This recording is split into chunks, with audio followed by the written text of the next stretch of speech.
Hello and welcome to This is How to Brace Your Core 101. Now, bracing your core is really important. It's one of the most important, most fundamental things you must learn as someone who is trying to get strong because it stabilizes the spine and allows you to move more weight with less energy leakages, which reduces your risk of injury, allows you to get so much stronger, reduces your risk of back injury specifically. So this is called intra-abdominal pressure, internal abdominal pressure. Another way that people kind of go through this is by teaching something called the Valsalva maneuver. We're going to make things much simpler today, much simpler today. But let's go through the basics. You can breathe into your lungs, your chest. You can breathe into your belly. And what we're trying to do when we create intra-abdominal pressure or bracing your core is to breathe into your belly and a little bit into your chest and then create a lot of pressure with that breath by stopping the air from coming out.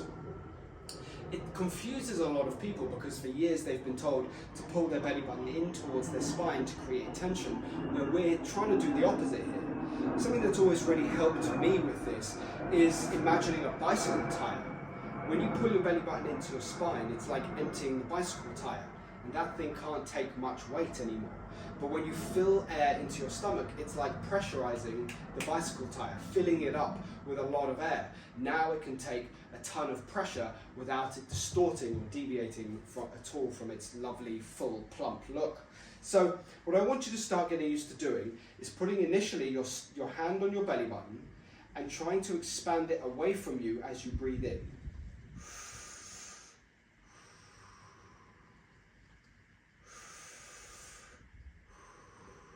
And you'll notice what you start doing is instead of inflating your chest, you inflate your belly button forwards. And if you get really good at this, what I want you to do now is take like crab claws and pinch your sides below your hanging ribs. So pinch your sides, depressing your sides. And do that again, but try and expand your belly out as well as forward.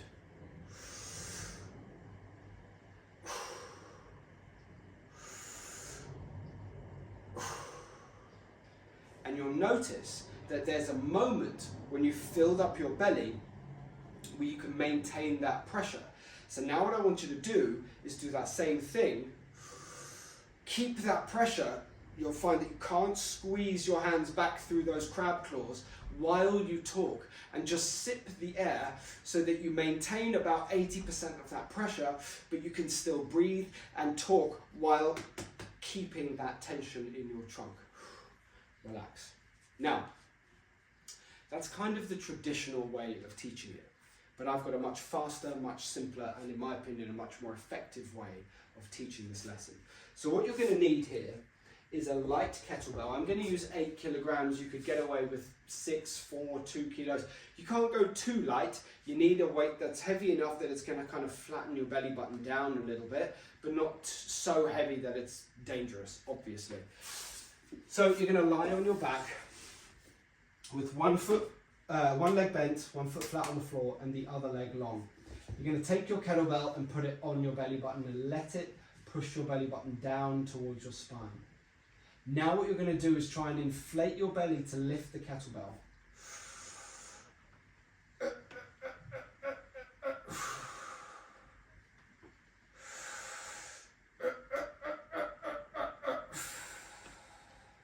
Now, if you're wondering why I'm making that noise, it's because it's the easiest little biohack way of creating maintained tension. Your body knows how to brace because anytime you've ever coughed, sneezed, or vomited, it's done it really well. So what I want you to do is fill your belly button up, extending that kettlebell towards the ceiling, and then make a really deliberate vomit noise going, So, let's breathe. Watch this. The breath brings the kettlebell up. The vomit noise makes it pop. And then I can hold that tension and hold that tension, and the kettlebell won't flatten me, and down. So now, with a few reps practicing that bracing feeling, you're going to start to feel your ability to expand your belly button forward and up towards the ceiling, but you're also then going to start paying attention to how this can create tension through your sides, your obliques, and through your back, where you can actually breathe into your back and extend your lower back into the floor. Do that 5 or 10 times. Do it at the beginning of a workout, so that when you're about to press heavy and you've racked the weight, you can breathe, brace, press, come down, reset, without having to teach yourself in the moment. It'll be a physical lesson you've learned and instilled that you can use forever. So, it's a deep belly breath. It's that vomity noise, to maintain that tension. It's like filling a canister with air, and then that noise tightens the lid so no air can get out. If you want to know what the Valsalva maneuver is, it's the same thing, except you're taught to put your tongue against the roof of your mouth and try and stop air from coming out of your mouth as you try and push air out of your mouth. So you go, and then push your tongue. It's that sort of feeling of bracing or resisting the urge to poo, or trying to poo when you're constipated. It's that kind of feeling. The reason why those are the cues that are always used is because they tap into something that your body knows how to do really, really well. The simplest analogy I can give you as to why this is so important is because you cannot push rope. Think about that. If you're trying to put a heavy weight overhead and you do not have tension in your core, you are trying to push rope. You cannot create tension above you without tension beneath you.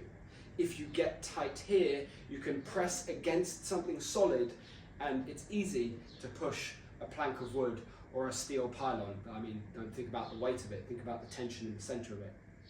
If you push from one end, the opposite end moves. That is why it is so important for you to learn how to brace, aside from the fact that it creates massive spine stability, makes you much stronger, makes you much safer when you're lifting. So I hope that's helped. It's a pretty quick lesson on how to brace. Now's your turn to go away and do the reps to learn it, like physically, neurologically learn it, so that when it comes to your training, you can do it without having to think in the minutiae. Do it a lot under very low weight, so that when the weight is high, you don't have to instill the lesson again. I hope that helps. Keep training hard. Now that you know how to brace, you shouldn't be feeling your lower backs nearly as much. Thanks. Bye.